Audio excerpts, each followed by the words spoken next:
Hey guys, welcome back. If you are new here, I'm Amber from Unique Upcycles, and today I am actually doing a project for myself.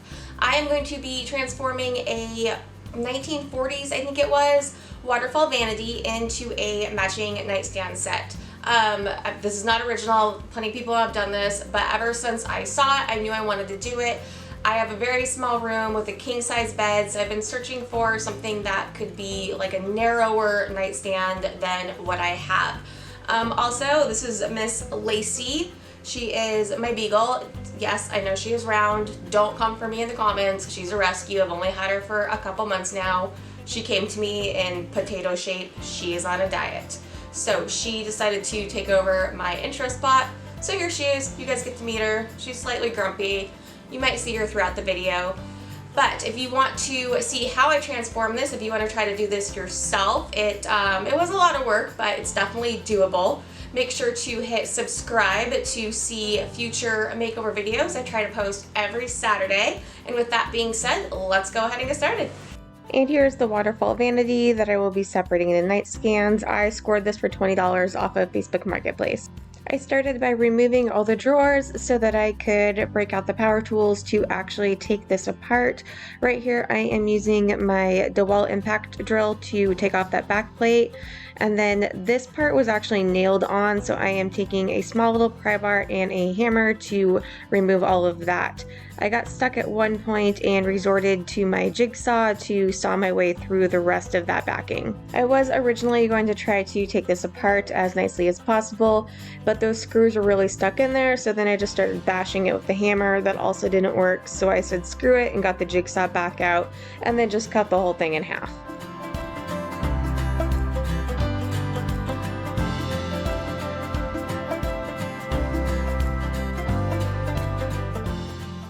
And now instead of a Waterfall Vanity, I have two matching nightstands.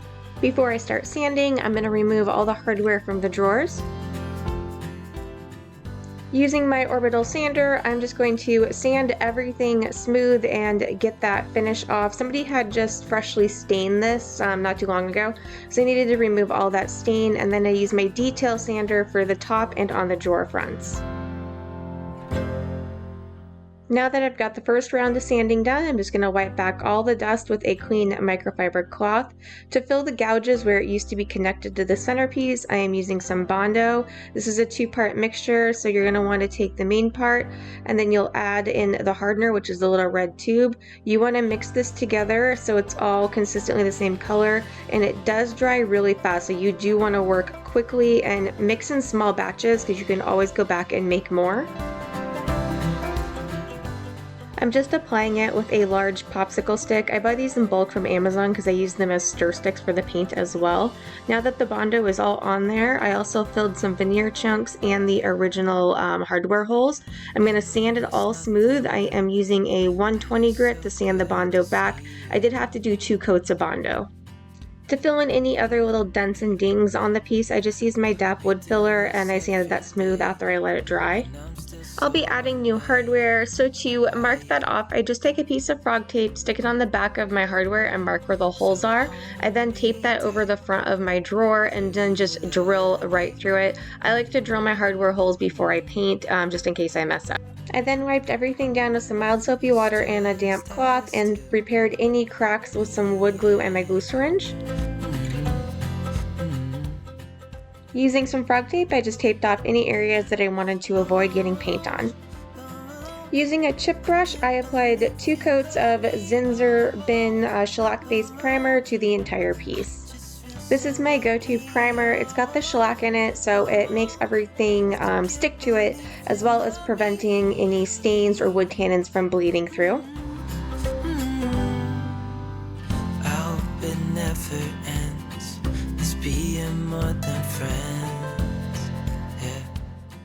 So I have a question for you guys. I'm thinking of doing a kind of like a Q&A over my next video. So in the comments below, leave any questions you have for me.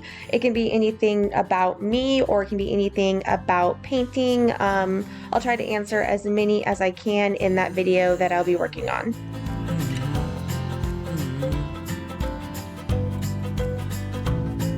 It's just us two.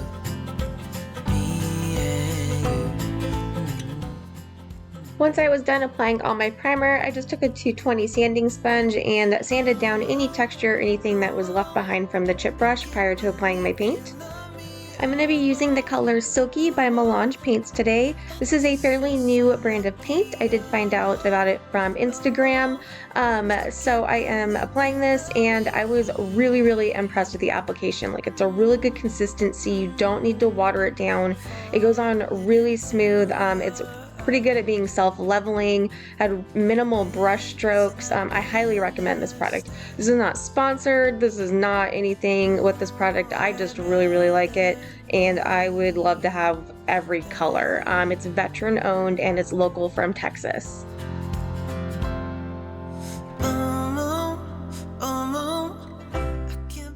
I used my Country Chic 1.5 inch oval brush to apply this. I just feel so lucky. Still can't believe you love me.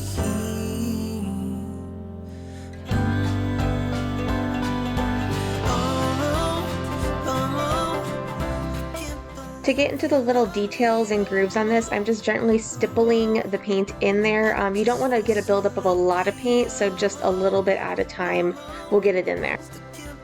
This is what coverage looked like after one coat, and I did a total of 3. To spray paint my hardware, I just screwed in one side and then used some rubber bands to hang them to an old piece of plastic. I am using Rust-Oleum and hammered brass. The hardware was already that shiny gold, but I needed it to match my vintage headboard, so that's why I spray painted it. To seal my paint, I am using Dixie Belle's Clear Coat in flat, and I am applying this with my Zebra Palm Pro brush. I did a total of 2 coats of this top coat.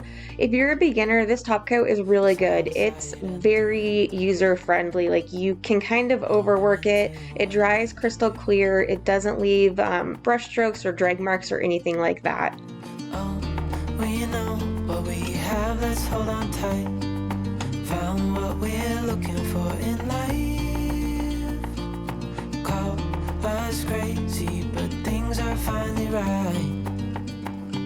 With you and I, the future is bright. Oh, you and I, we got it. Oh, we don't need no more. I've switched over to my little detail brush to top coat the front to make sure I can get into all the little grooves and crevices on there. These nightstands were just a little bit short for what I wanted, but they had caster sockets, so I added the casters in and it raised them up to the exact height that I needed them to be. And here is the finished result. What do you guys think of the paint color? It is a new company, like I said. Was that something you'd be interested in trying out? And what do you think of the whole thing of transforming a vanity into a nightstand? Let me know in the comments below. As always, thank you for watching, and I will see you guys next week.